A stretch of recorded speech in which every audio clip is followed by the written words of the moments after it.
dar os parabéns aos pais novamente. O Ronaldo já deu, estamos repetindo aqui. Parabéns pelo Dia dos Pais. É uma data comercial, mas a gente aproveita e transforma numa data de reverência também, né? Vou fazer a oração inicial. Mestre Jesus, luz das nossas vidas, envolva-nos em seu amor, para recebendo as bênçãos da tua luz, possamos espalhá-las a todos aqueles que nos rodeiam dos dois lados da vida, pois temos amigos desses dois lados e também temos dificuldades de relacionamento nesses dois lados. O Senhor nos ensinou a amar os inimigos, então precisamos, em recebendo a tua luz, deitarmos aos outros a nossa pequena luz, aumentada pela sua, para entendermos que todos somos filhos do mesmo Pai, todos merecemos o mesmo amor e carinho. Todos nós, filhos do Pai Celestial, estamos na senda do progresso, todos seremos felizes. Aprendamos com o Senhor a ter a paciência com os que se atrasam. Aprendamos com o Senhor a humildade, para que possamos compreender cada vez mais os que estão acima e são exemplos do seu amor, pois superando a si mesmos, eles conseguem seguir-te os ensinamentos com mais carinho, com mais eficiência. São os profetas, os apóstolos, os santos, os homens de boa vontade. Aprendamos a nos adequar às situações que o Senhor nos envia, porque elas são perfeitas. Aprendamos humildemente e com gratidão a compreender a Tua vontade, para que a felicidade penetre os nossos corações, porque a Tua vontade, os Teus ensinamentos, foram trazidos para a felicidade nossa, se praticarmos o Teu exemplo e os Teus ensinos. Querido Senhor Jesus, te agradecemos pela oportunidade de mais um dia, de mais uma página a ser escrita em nosso destino. Aprendamos com o passado, mas olhemos para o futuro, porque as próximas páginas dependem do que fizermos hoje. E que no hoje seja a luta para nos melhorarmos e para amarmos em Teu nome, entendendo que o sacrifício é bênção, é dedicação ao próximo, a luz que nos ilumina, auxiliando para auxiliar a nós mesmos humildemente. Muito obrigado, Senhor Jesus.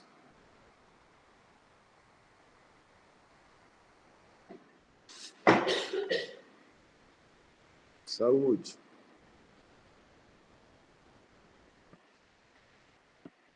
Agora, o pessoal de casa já está vendo a mesma coisa que vocês estão vendo aqui, né? Tá bom para ver aqui atrás? Quer que feche a janela? Tá bom. Então, nós paramos no versículo 22 do capítulo 4 de João, quando Jesus começa a conversar com a mulher de Samaria, né? Que ele profetizou que ela era casada, ela falou que não era, ele falou que você teve 5 maridos. Nós gastamos, acho que 3 semanas nisso, inclusive para explicar o que era o pequeno rebanho, né, e o significado da evolução. E agora Jesus ensina de maneira muito profunda. Vós adorais o que não sabeis. O que significa? Ninguém conhece Deus, nenhum de nós humanos. Só os anjos conseguem ver a face do Senhor, compreender o pensamento e entender Deus. Isso é uma conquista que nós não temos. Kardec explica isso no Livro dos Espíritos.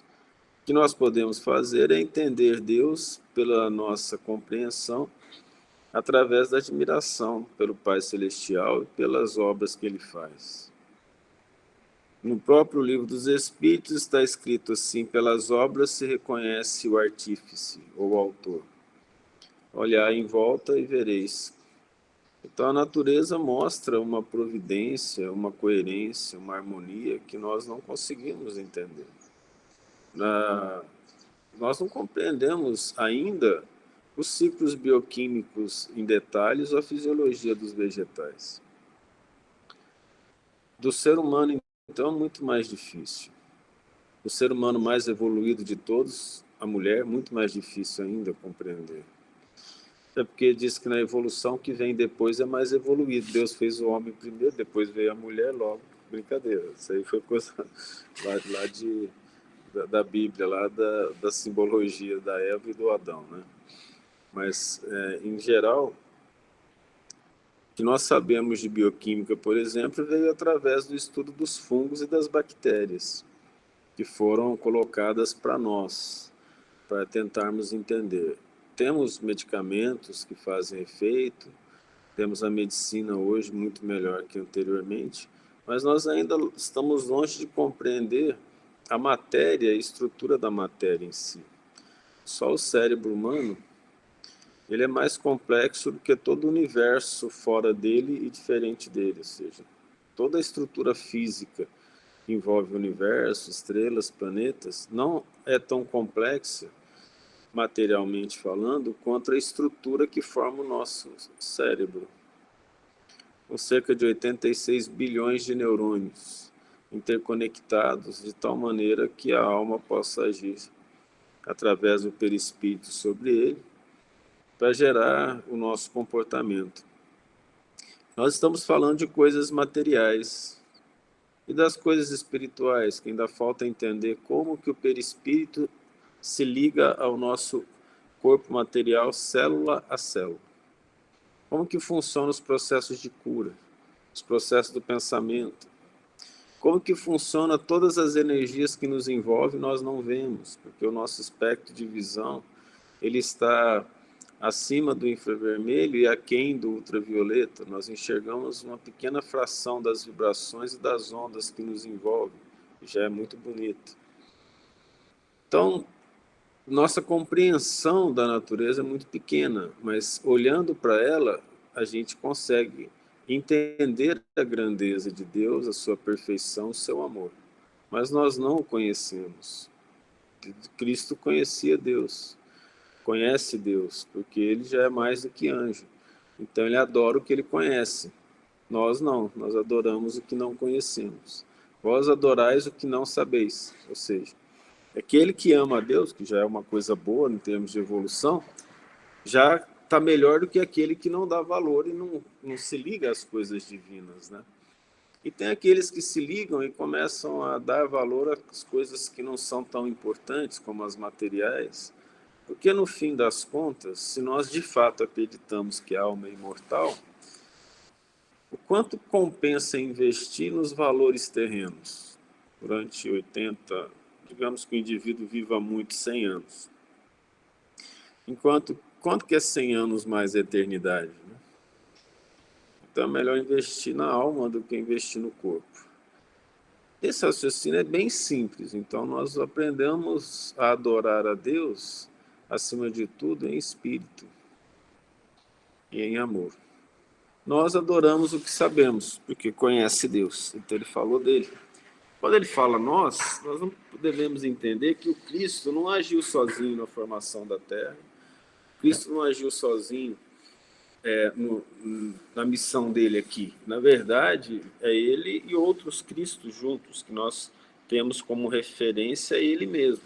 Mas é todo um grupo de Cristos e anjos que trabalharam para a vinda dele, né? Lá no Apocalipse fala em 144 mil espíritos ligados ao Cristo aqui na Terra, de uma maneira geral. Porque a salvação vem dos judeus.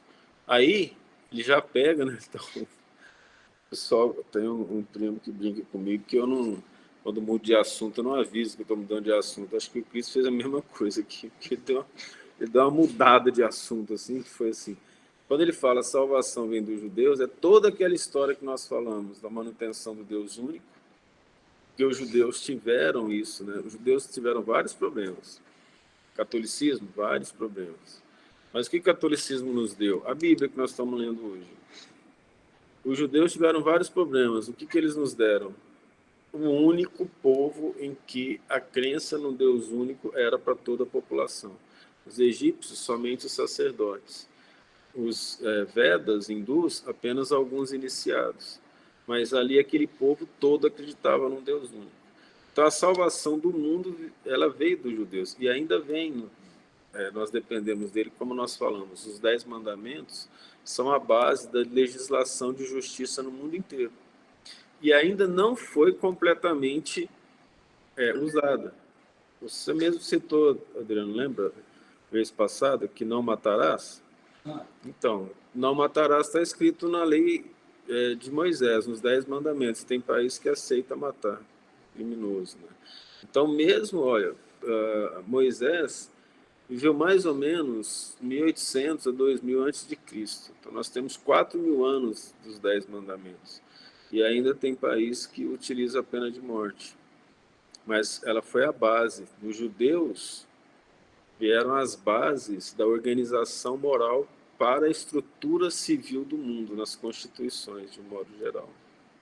Thales, quando a gente fala em pena de morte, vamos supor, Estados Unidos, pessoas lá cometem um crime, aqueles crimes de onda lá, tudo. Eles são julgados, ficam no corredor lá, 20, 25 anos. E aí depois é imposto ou perpétua, ou pelo crime deles, eles acham que, mas você viu o que você fez lá, você matou uma família inteira lá. Mas e aí, eles agindo dessa maneira? Eles estão certos ou estão errados? Eles também estão pagando pelo mesmo crime que ele fez. Como que teria que ser feito isso aí? Eles estão agindo contra a lei de Deus, Isso. que pede para que não matemos, de várias maneiras. Mas aí cada um paga de acordo com aquilo que faz de errado. Nós temos no próprio livro dos Espíritos, de novo, que um povo funciona como se fosse uma pessoa em termos de julgamento. As pessoas que têm ideias similares reencarnam em locais com as mesmas ideias, pela lei de afinidade. E não é todos os Estados Unidos, são alguns estados que têm a pena de morte. Então, aquelas pessoas, quando elas, de um modo geral, a psicologia delas muda e elas não aceitam mais a morte, naturalmente a coisa vai mudar, vai sair. Eles vão retirar a pena de morte. Isso é uma coisa muito comum até. Quando muda o estado da pessoa. Nós temos uma coisa interessante que aconteceu no Brasil, que foi a questão do aborto, né? Houve um momento que não se aceitava aborto de forma alguma. Depois aceitou o aborto quando havia estupro, né? É isso. E agora parece que está um julgamento, tem que ir para julgamento para o juiz decidir o que vai acontecer em cada caso. Então já não é mais uma coisa, vamos dizer assim, decidida, né, em termos de legislação. Se alguém souber mais sobre isso, fique à vontade para falar. Aí, o que acontece? Isso mostra que a própria ideia da população acaba sendo preservada, de um modo geral. E vai também depender da pessoa que tem o filho, né? Porque ela pode entender que, não obstante o estupro, que é errado, e o indivíduo vai pagar por isso, ela pode optar por dar o filho, trazer um filho ao mundo e lhe dar uma criação boa, transformar aquele ato horrível num ato de bondade. Vai variar de cada um. Cada povo, ele tem o que merece.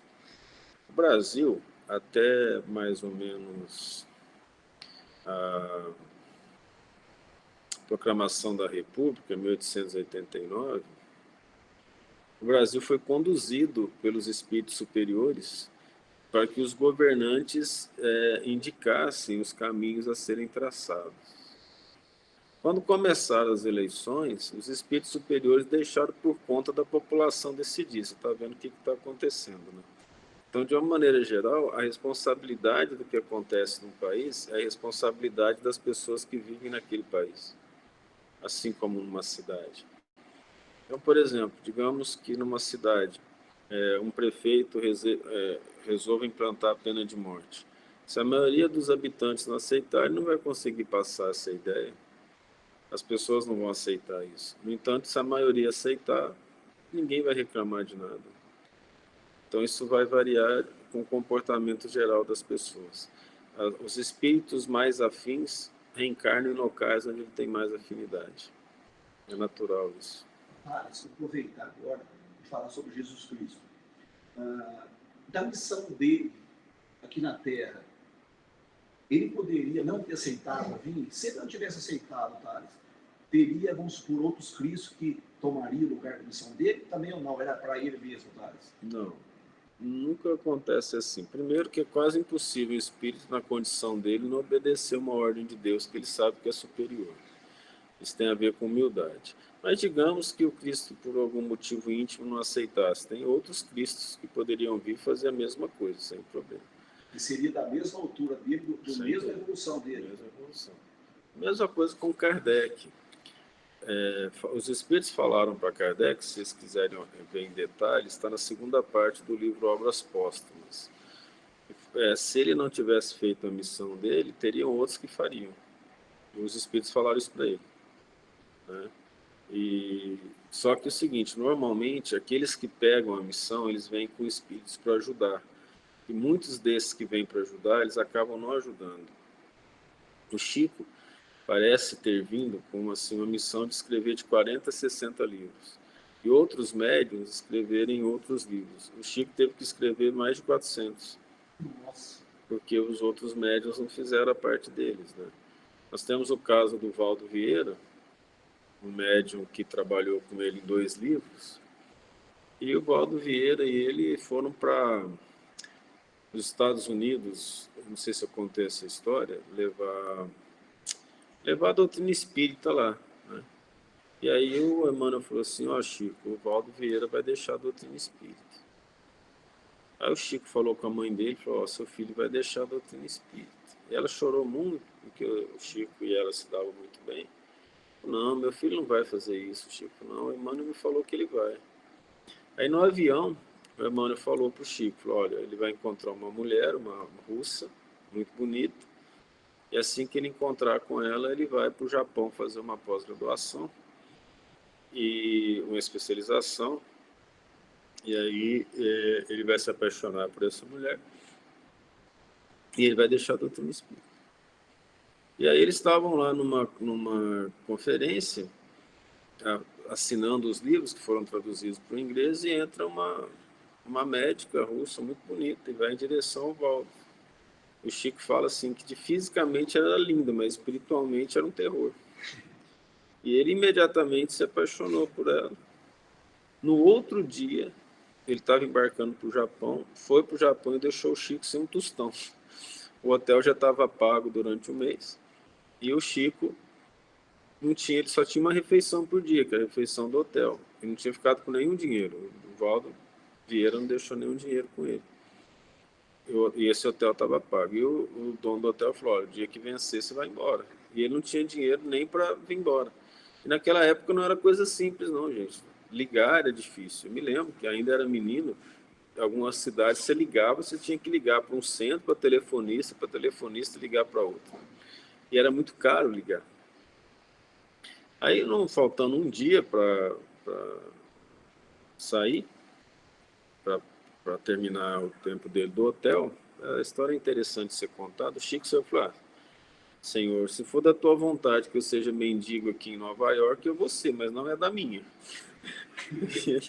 E ele saiu com o terninho surrado dele na rua, quando vê, passa à frente dele assim, uma limusine, muito bonita, né, daquelas americanas assim, aparece uma senhora, e falou com ele assim, olha, eu sou, falando rápido, né, ele falou para ela, fala mais devagar em inglês, né? Ela falou assim, eu sou devoto de São Patrick. A Eva, foi boa essa isso. A Eva foi que destruiu o Adão e falou que reencarnou na Rússia, porque tirou o Valdo Vieira lá. Aí, eu sou devoto de São Patrick, fiz uma promessa para ele há muito tempo atrás. E o dia eu conseguisse realizar o meu intento nessa promessa, não precisa atender, não. Com certeza deve ser o pessoal do PCC de São Paulo, agora na hora do estudo. Mas aí, o que acontece? Ela falou assim, hoje de manhã, a minha promessa foi feita, né? Foi realizada. E aí, eu falei que quando ela fosse realizada, eu ia ver o primeiro mendigo que eu visse na rua, eu ia dar tudo para ele que ele precisasse. E ela viu no Chico o mendigo. Aí ela falou, então eu vou dar o que você quiser, o que você quer? O que você precisa? O Chico contou a história para ela. Ela falou, então, primeira coisa, vamos comer. Você está com fome? Eu estou com muita, porque o Chico gostava de comer, só tinha uma refeição por dia. Então, eu tentava comer o mais tarde possível, ficava outro dia esperando para comer no outro dia, né? Aí levou no restaurante, comeu. Ela chegou no hotel e falou assim, eu vou te pagar, mas agora eu não lembro quanto tempo, essas diárias durante tanto tempo. E aqui eu estou cumprindo a minha promessa. Aí o Chico trocou umas diárias por ligação e conseguiu falar aqui no Brasil para conseguir a passagem para voltar para cá. Mas essa foi uma das situações que aconteceu com o Valdo, que se tornou bastante místico, né, agnóstico, mas ele se desligou da doutrina naquele tempo e foi avisado antes, foi contado tudo antes. Inclusive o Chico falou para ele no avião, olha, você vai largar a doutrina espírita, vai acontecer isso, isso, isso. Ele falou, não vou não. Mas ele já conhece a psicologia, o estado de espírito, a cabeça dele, como é que estava, né? Tales, e nem o Chico não conseguiu evitar isso com o Valdo. Não consegue evitar. Deus respeita o livre-arbítrio de todo mundo. E naquele momento, se a pessoa acha que está certa, é muito complicado. Tem um livro do André Luiz, que tem uma senhora lá, uma médium, que o André Luiz fica assustado de ver tamanha evolução, tamanha ligação dela com os espíritos. Aí ele pergunta, né, se ela já era um espírito missionário. E o mentor fala, não, se ela, por exemplo, resolvesse ligar uma pessoa, como eu diria, se ligar a um homem, e esse homem não for contra os princípios da doutrina, e ela aceitar, ela vai deixar a tarefa dela de médium e vai seguir a vida dela. Mas não, ela ainda não superou isso. Ela está no caminho, está lutando, mas ela ainda não passou por uma situação assim. Nós não sabemos, porque Deus vai respeitar o livre-arbítrio de todo mundo. O que você escolher fazer, você vai fazer. Então, muitas vezes, nós estamos num determinado processo de comportamento, mas nós ainda não somos aquilo. Tales, essa mulher de Leposile, ela foi enviada ali naquele momento? Foi tudo preparado, Eu queria saber. foi tudo organizado, não tem nada que é por acaso. A gente só enxerga o que a gente vê, mas os espíritos sabem o futuro. Eles organizam tudo para as coisas darem certo. Então, aquela ajuda chegou no momento que o Marcos e o Chico precisavam ali. Exatamente. Ficou implícito isso na história, né? Que os espíritos vieram ajudar. Como ele falou, Deus, se for da tua vontade, eu vou ser mendigo aqui, mas eu não estou querendo, não. Aí, os espíritos já tinham preparado tudo, né? Já tinham preparado uma situação para ajudá-lo, não tenha dúvida. Nunca a gente perde aquilo que nos é permitido e nos é dado. Então, muitas vezes a gente tem vamos dizer, uma decepção financeira imensa. No momento certo, se a gente não era para perder aquilo, a gente pega de volta. Deus manda. De maneiras que a gente não consegue nem imaginar. Né? Muitas vezes a gente perde um emprego, por exemplo, e você fica sofrendo uns 15 dias, quando você arruma um emprego, que é o emprego da sua vida. E a sabedoria popular fala assim, que Deus, quando fecha uma porta, abre uma janela. Mas isso significa profundamente dizer que nós nunca somos desamparados. Aliás, nós entendermos Jesus falando aquela vez, olhai as aves do céu e os lírios do campo. É a mesma situação. Mas para isso tem que trabalhar, tem que estar ligado a ele, senão você não consegue nem receber ajuda. Se o Chico tivesse entrado em depressão, ficasse revoltado, não tivesse saído aquela manhã, ele não teria encontrado a senhora. A senhora não ia procurar um mendigo no hotel. Você entende? Então, varia, você tem que estar pronto para trabalhar. Falaram para Louis Pasteur, né, o grande bioquímico francês, Ele teve muita sorte nas descobertas dele. Ele falou assim, quando a sorte chegou, ela me encontrou trabalhando. É muito profundo isso, né? Não tem sorte na natureza, tem tudo de acordo com Deus, porque se existisse sorte, Deus não controlaria, e Deus controla tudo, né? Entende?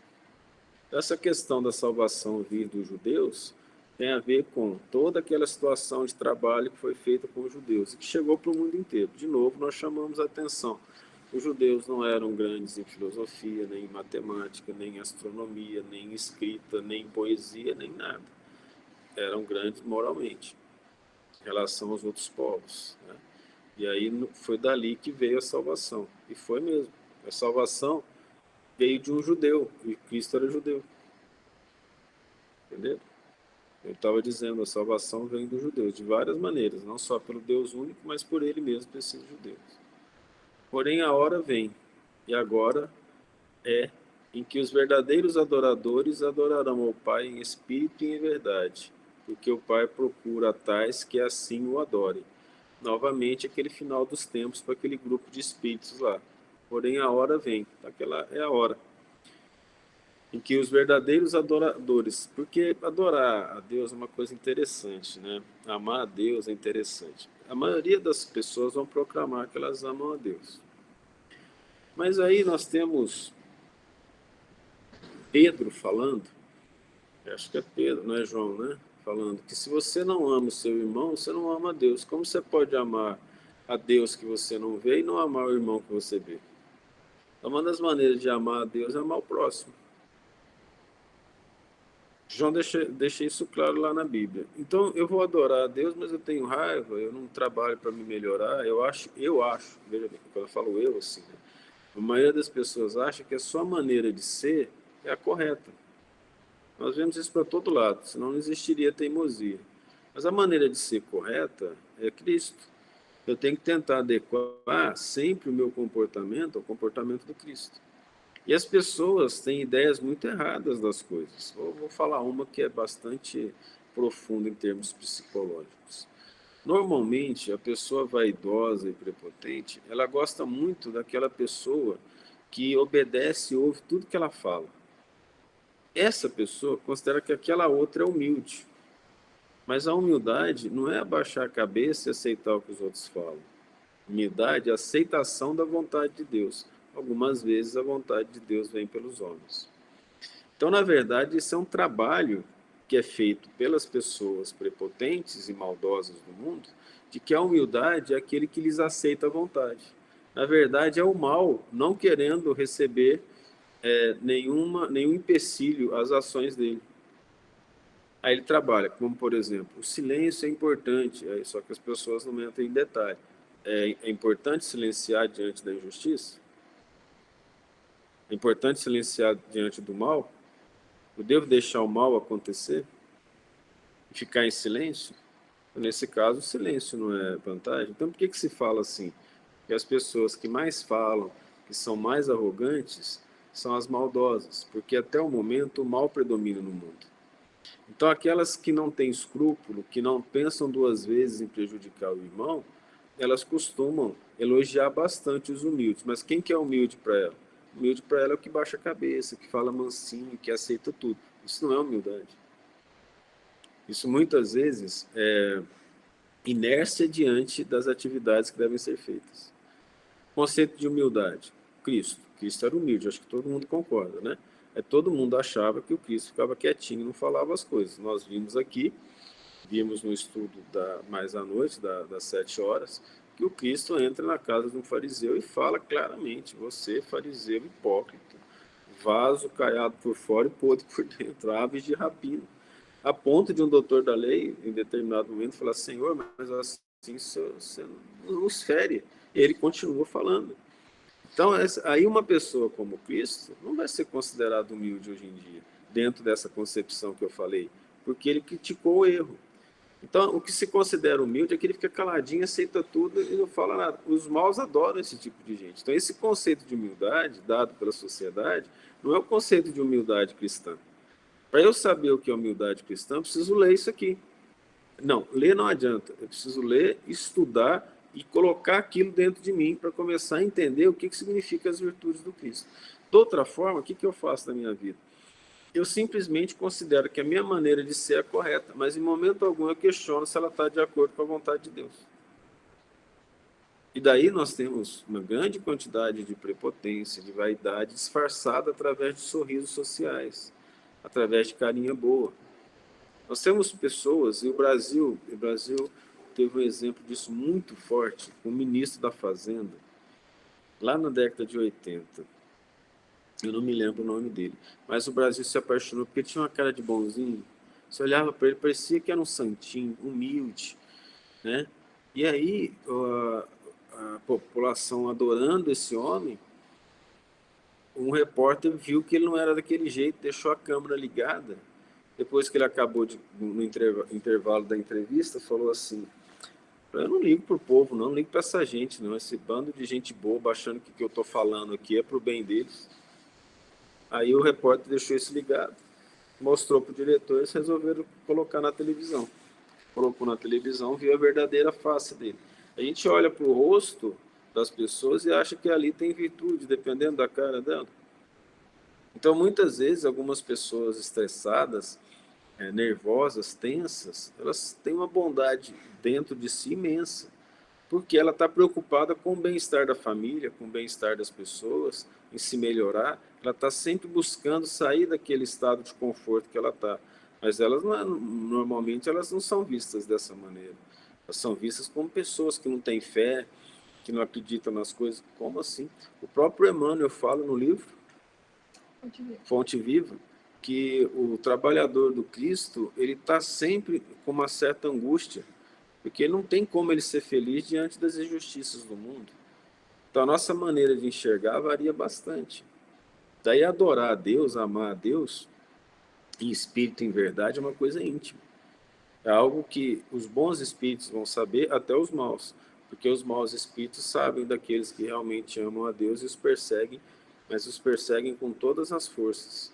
Eles são inimigos do Cristo. Então, todos aqueles que representam o Cristo na Terra são perseguidos.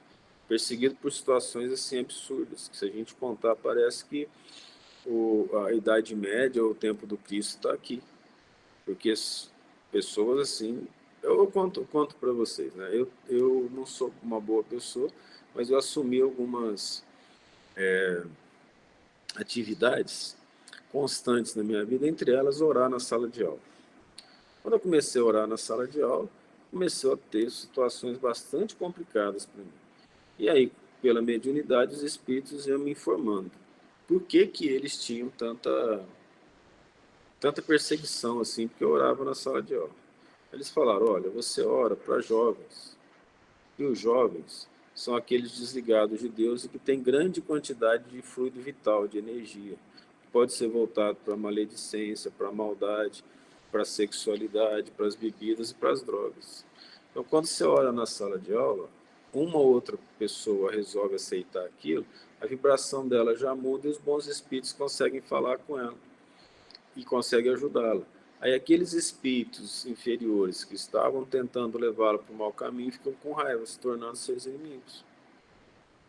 Então é assim que funciona. Então, a inimizade vem tanto dos encarnados quanto dos desencarnados.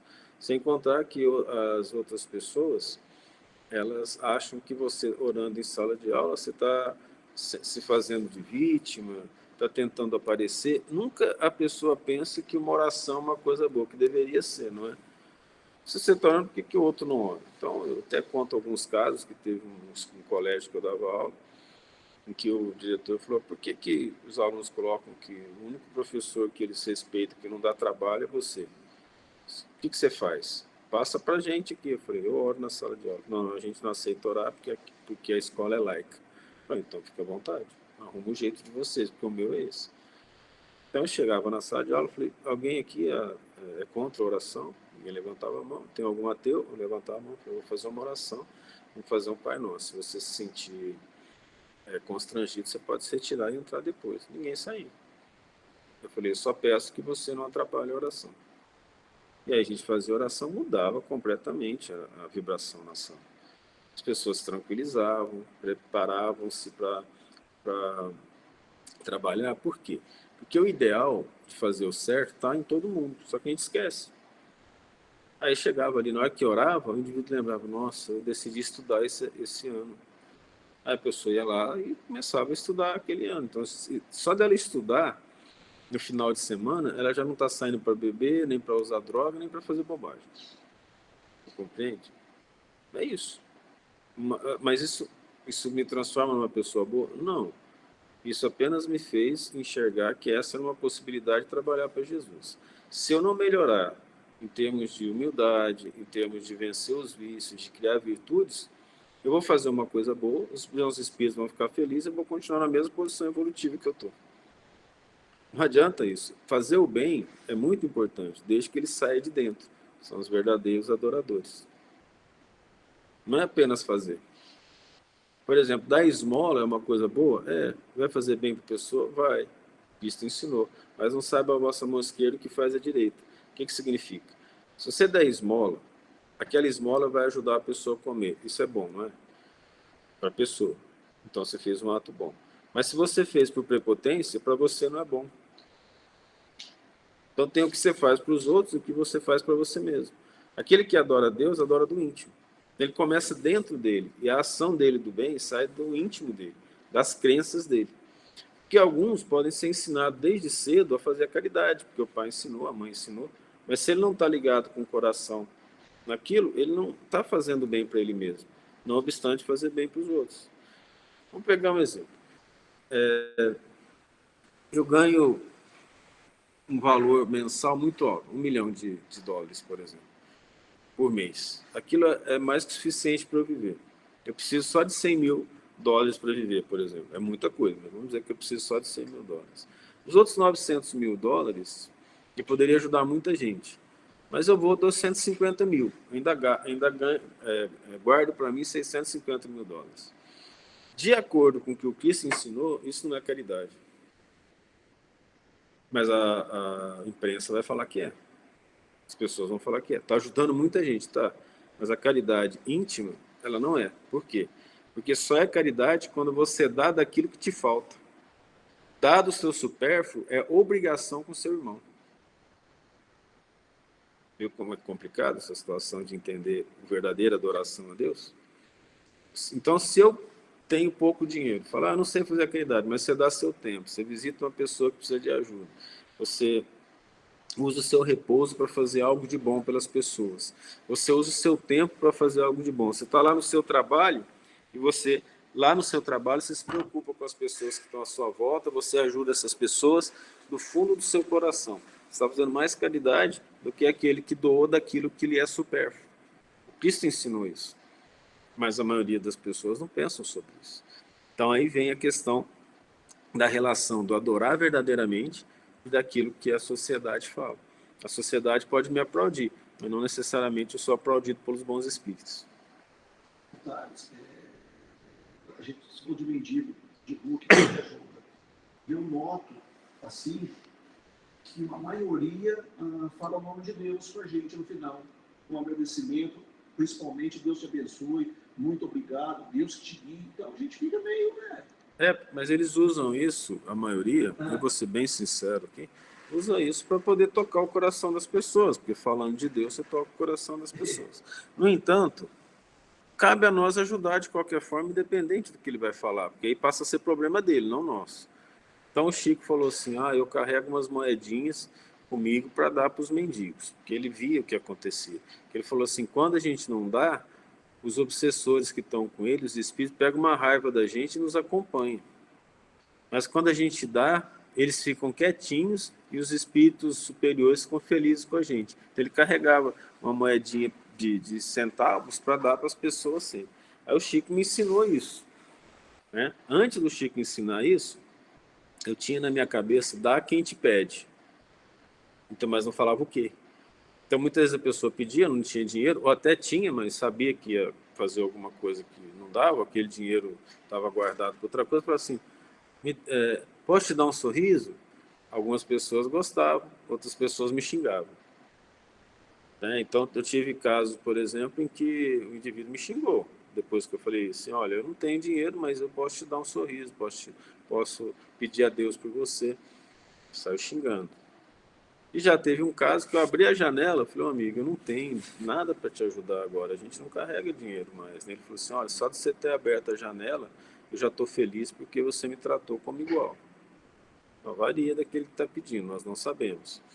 Cabe a nós fazer o bem. O que os outros vão fazer, se o vai com Deus pode ser lindo, sincero, vai ser muito bom para ele, mas se a gente não merecer receber vibrações ruins daquele que está falando isso com raiva, a gente não vai receber. Mas posso fazer uma pergunta sobre o Chico? Sai fora. Não, pode falar. Como você está falando dele, diz que eu vi uma entrevista, diz que ele costumava fazer visitas naqueles lugares pobres lá. E pessoas acompanhavam ele. Diz que ele costumava fazer isso e enfiar um tanto de bala no bolso. Isso é uma história que eu ouvi a pessoa. E diz que ia indo, diz que aquele cara foi observando uma coisa. Ele falou assim, não é possível, essa bala não ter acabado. Mas a bala diz que nunca acabava do bolso dele para dar. Então, isso aí aumentava a bala no bolso dele mesmo, Thales? Não, muito provavelmente não. Essa questão... Porque a pessoa falou, você não acabou, essa bala nunca acabou. mas é difícil, porque ele levava bastante o bolso dos... do terno dele, o bolso dos ternos antigos era bolso grande. E assim, cabe muita bala, porque algumas vezes eles mistificam o Chico. Não é bem assim que funciona. Mas se a gente quer um exemplo de humildade e adoração do Chico, ele passava em frente ele passava a ajudar as pessoas, né? E uma senhora pediu para ele ir jantar na casa dele, que seria um orgulho para ela, muita felicidade para ela, que o Chico comesse lá. O Chico aceitou, uma casa muito pobre. E aí o Chico foi tomar uma sopa, ele tomou a sopa, sentiu uma barata, uma colher de sopa, ele já estava na boca dele. E no que ele pensou em fazer, o Emmanuel falou, engole.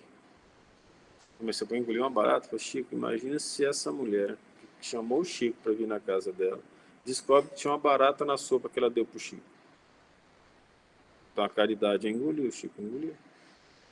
Então são coisas muito, mas muito fora da realidade normal que a gente está acostumado. Tamanha a ligação dele com os bons espíritos. Mas mesmo assim o Emmanuel teve que falar para ele, né? Porque ele não tinha pensado naquilo. São coisas que ele contou depois. Então, assim, histórias, onde você vai encontrar isso? Tem um livro chamado Lindos Casos de Chico Xavier. Aí ele é baseado em verdade. Agora, a questão da bala, eu não posso falar nada. Não vou dizer que sim, nem que não. Não é ponto você passar por mim isso aí. É uma coisa, assim, difícil. Eu não acredito que os bons espíritos iriam materializar balas, sabe? Até porque tinha que materializar o rótulo, ia fazer propaganda da empresa da bala, então assim, eu não acredito nisso não, tá? Mas é uma opinião apenas. Não, mas eu também estava na dúvida também. Aí vamos de novo. Porém, a hora vem e agora é em que os verdadeiros adoradores adorarão o Pai em espírito e em verdade, porque o Pai procura tais que assim o adore. Essa é a base para o indivíduo que estava em dívida voltar para aquele plano dele. E é a base para que as pessoas que estão aqui na Terra permaneçam na Terra ou sejam levadas para um lugar melhor. O contrário disso, aqueles que não adoram o Pai em espírito, mas sim da boca para fora, esses não são considerados. Que foi a base desses exemplos que nós conversamos aqui até agora, né? Essa situação de análise da verdadeira adoração. Porque essa situação, ela entra principalmente dentro do nosso coração, no sentido da sinceridade conosco mesmo. E a gente tem dificuldade de ser sincero conosco mesmo. Eu já conheci pessoas, é interessante, né? Isso aí, foi uma das minhas orientadas de um tempo atrás. Ela fez uma bobagem muito grande, as pessoas viram, comentaram comigo, chamei a atenção na minha sala, na presença das outras pessoas, ela negou até o fim. Negou. Não aceitava. Eu fiquei pensando, por que ela não está aceitando, sendo que tem prova? Porque algumas pessoas, elas se acham tão boas, elas têm uma noção de si mesmas tão boas que elas não aceitam fazer coisa errada, a não ser para elas mesmas. Se os outros veem, elas entram em desespero. Elas choram. E aquele choro não é um choro de remorso, é o choro de ter sido descoberto. Então, as lágrimas têm vários sentidos, né? Por que fala lágrima de crocodilo? O crocodilo, quando ele vai morder a presa, a força que ele faz na mandíbula dele aumenta a pressão nos ductos lacrimais dele, ele começa a lacrimejar. Isso que fala lágrima de crocodilo, porque enquanto ele está comendo a presa, ele está chorando. Então, tem vários tipos de lágrima, tem vários tipos de pessoas. E essas pessoas falam assim, então ela é má. Uma pessoa que não entende isso, está faltando mais humildade, mas um dia ela vai entender. É muito difícil a pessoa aceitar quem ela é. E nessa falta de aceitação tem vários níveis. Então, uma das coisas que a pessoa não quer fazer é olhar para dentro de si mesma e enxergar os defeitos. Ela prefere dizer que o jeito dela adorar a Deus está certo. Mas ela não procurou se a maneira dela está certa, lendo a Bíblia, estudando a Bíblia, por exemplo. Ou estudando os livros espíritas, que para nós espíritas tem o mesmo significado, porque fala das mesmas coisas. A Bíblia é difícil de ser interpretada. Não é simples interpretar a Bíblia. Para a gente falar sobre esse trecho aqui, nós demoramos 2 semanas explicando uma situação que só a doutrina espírita nos traz. Deus é espírito, e importa que os que o adorem em espírito e em verdade, não materialmente. Foi dessas histórias que nós falamos. Dar caridade, fazer caridade material é importante? É preciso ajudar as pessoas, mas tanto quanto possível, e melhor ainda, é aquela caridade austera e constante, em que nós oramos pelas pessoas que necessitam, lutamos por nos melhorar, ajudando o próximo, para ajudar nós mesmos. E, tanto quanto possível, fazer a caridade material. Mas nós não podemos confundir de que a caridade material ela é suficiente para nós mesmos, porque não é. Quem adora o Pai busca entender o que é o Pai e o que o Pai nos faz de bom. Fugir disso é fugir de si mesmo, é fugir do processo de evolução. Infelizmente, aqui na Terra, a maioria, em termos de comportamento geral, tem uma dificuldade imensa de olhar para si mesmo. E quando isso acontece, de olhar e analisar os outros, o Cristo falou, você vê o argueiro no olho do irmão e não vê a trave no seu olho. Normalmente, nós costumamos ver os defeitos dos outros muito maior do que eles são e maior do que os nossos. Mas aí nós podemos entrar na psicologia. Na psicologia,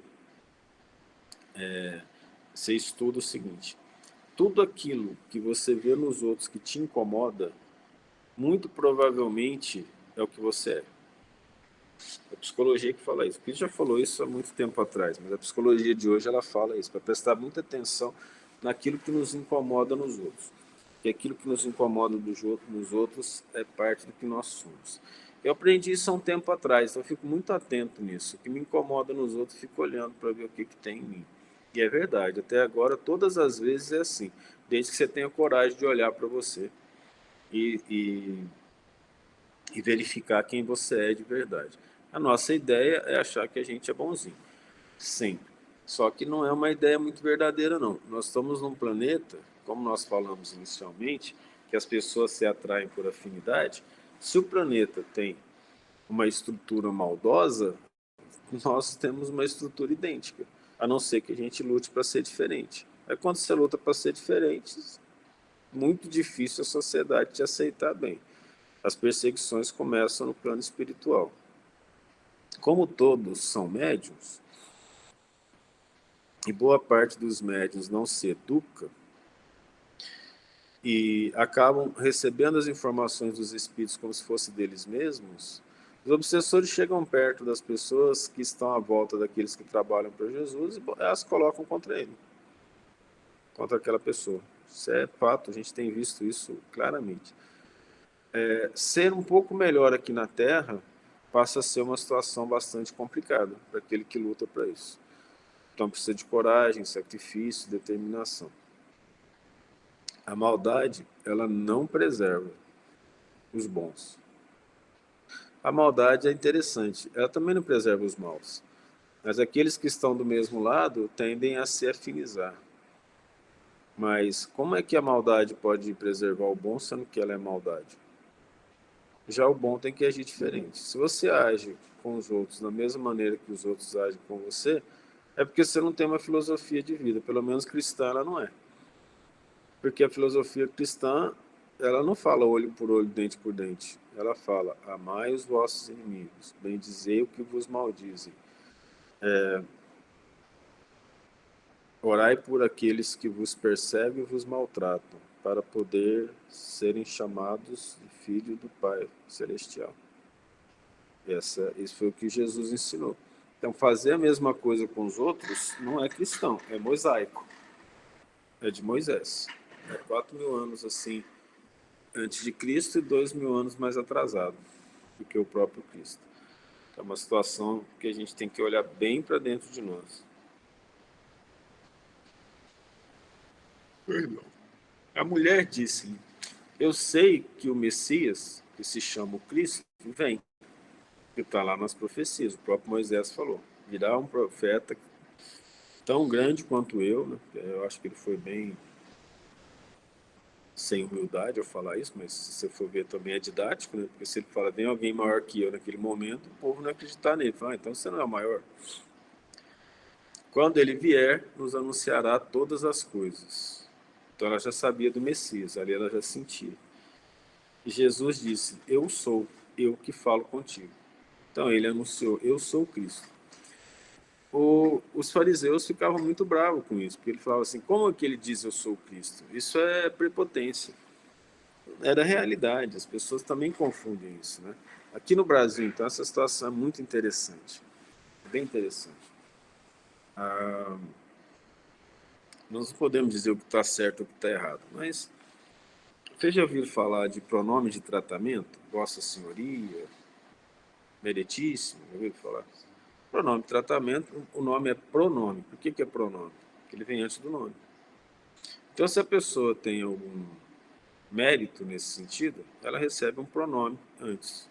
Você chega nos Estados Unidos, se a pessoa tem doutorado, você, my name is Dr. fulano de tal, porque é o pronome de tratamento. Né?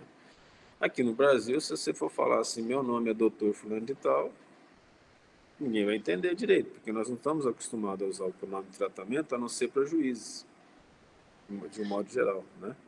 E para pessoas ligadas à política, de um modo geral. E aí você pode falar, mas então os americanos são prepotentes? Não, ele é ensinado a fazer isso, desde pequeno. Para ele não é uma questão de prepotência, para ele é uma questão natural. Você adquirir um título, você coloca na frente do nome. Entendeu? E aqui no Brasil, olhando isso, você vai achar ruim. Então é uma questão de cultura. Lá, para eles, os fariseus que não aceitavam o Cristo, eles não aceitavam que o Cristo se chamasse de Cristo. No entanto, ele era o Cristo. Nós vamos falar que o Cristo não era humilde? Muito humilde. Ele só foi sincero. Eu sou, eu que falo contigo, ou seja, eu sou Cristo. Ora, mas o Cristo é o próprio Filho de Deus e era considerado herege todo aquele que falava que era Filho de Deus diretamente e seria apedrejado. E o Cristo falava, eu sou Cristo. É interessante, né? Você vê como que a maldade ela está entranhada dentro do sistema dos indivíduos. E eles queriam saber quem que era o Cristo, mas se o Cristo falasse que era o Cristo e ainda falou eu sou o Cristo, eles negaram o próprio Cristo. E nisso vieram os seus discípulos e maravilharam-se de que falasse como uma mulher. Vocês vejam como que a mulher era tratada antigamente, né? Já falamos sobre isso. Né? Que falar com mulher é uma coisa complicada. Aqui no Brasil mesmo tinha isso, né? Essa situação. Mas muito disso aqui é por causa da maldade do homem. Né? O homem, de uma maneira geral, ele não respeita as mulheres. Tem homem casado que não respeita mulher casada, que não respeita nenhuma mulher. Ele se insinua para todos. E os homens, como tinham esse comportamento, a única maneira deles para não reprovar os outros homens era obrigar a mulher a não olhar para cima até hoje, lá nos países árabes, ela tem que usar burca, não somente para não se mostrar, para que os homens não olhem para ela, para que os homens não olhem para a mulher do indivíduo. Vocês compreendem? Lá também a situação era complicada, não se falava com a mulher, você não sabia quem que ela era. Ela era. Eu não me lembro, mas eu acho que essa questão de aliança de casamento não tinha na época. No Japão não tem aliança de casamento. E as mulheres começaram a usar, seguindo a tradição daqui, para avisar que é casada, para evitar que outros homens se insinuassem. Todavia, nenhum lhe disse: que perguntas ou que falas com ela? Então, olha que interessante como que o João escreve. Maravilharam-se dele falar com uma mulher, mas não perguntaram sobre o quê. Estavam mais preocupados com o preconceito do que propriamente com o que Jesus falava, né? Deixou, pois, a mulher o seu cântaro e foi à cidade, e disse àqueles homens: Vinde, vede um homem que me disse tudo quanto tenho feito. Então é profeta. Porventura não é este o Cristo? Logo ela acreditou que ele era o Cristo. Aquela mulher simples que estava buscando água de Samaria, inimigo dos judeus, acreditou que ele era o Cristo. Saíram, pois, da cidade e foram ter com ele. Essa é uma coisa muito interessante. Por que ela é interessante em termos de análise? Quantas vezes a gente recebeu a bênção da doutrina espírita, a bênção de Jesus na nossa vida e a gente não quis acreditar? Para todas as pessoas que vocês levam a doutrina espírita, elas acreditam? Muitas vezes elas não têm, inclusive, casos de mediunidade com elas mesmas e elas não querem acreditar. Quantas pessoas que têm problemas sérios de mediunidade, que veem espíritos, conversam com os espíritos, sentem os espíritos, aconteceu coisa espiritual na casa delas, se apresenta a doutrina espírita que lhe explica todos os fatos em nome de Jesus e com o conhecimento de Jesus, e elas negam? Isso não é negar o próprio Cristo? Aquela mulher simples aceitou. Você pode chegar para a pessoa não tem explicação para nada do que acontece com ela. Ela vai e fala assim, estou procurando doutrina espírita. Você explica, mas você fala, olha, o importante é amar o próximo, é mudar o comportamento. Ela já não interessa mais. Ela quer que tudo seja místico. Ela quer uma pedrinha ou um crucifixo, alguma coisa em que ela possa continuar fazendo tudo que ela está fazendo sem se modificar, mas que ela seja protegida. Aí passa a ser uma coisa bastante primitiva. Com a racionalidade que Deus nos deu, cabe a nós olhar para dentro de nós mesmos e buscar as respostas à nossa própria força. Imagina que a gente desencarna. A nossa consciência vai perguntar para a gente, por que você não procurou Deus como deveria? Por que você teve tempo para estudar, para buscar Jesus e não o fez? Por que você poderia ter sido uma pessoa melhor e resolveu não sê-lo? Porque os seus ideais, assim, não ditavam, mas os seus ideais são os ideais que o mundo deve seguir? Ou existe um ideal maior? Qual que é o ideal maior de exemplo de vida para nós? Jesus. Então ele passa a ser a base para a gente buscar e estudar o comportamento para entender o que nós somos e como sermos melhores. Ou Deus nos fez para evoluir sem usar a razão, o raciocínio, a inteligência ou o estudo? É uma boa pergunta, né? Ficamos por aqui. Hoje à noite temos mais estudos para quem interessar.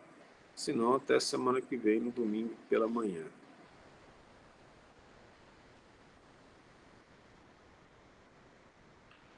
Senta aqui, filho, para fazer a oração final para a gente. Até mais. Se despede.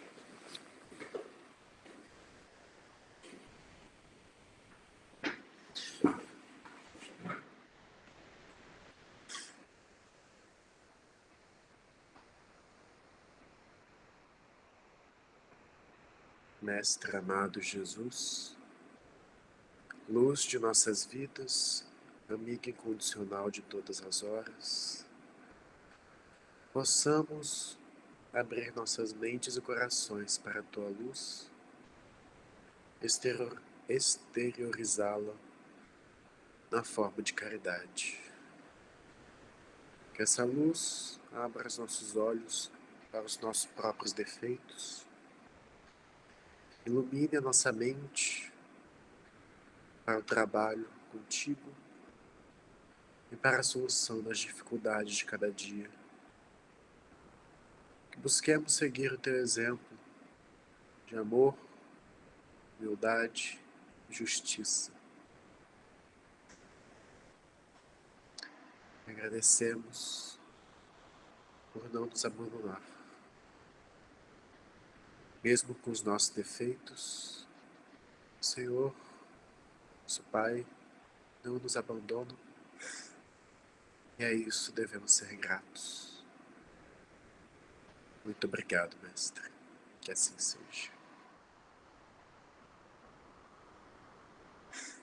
Tchau, gente. Até mais tarde. Um abençoado domingo para todos.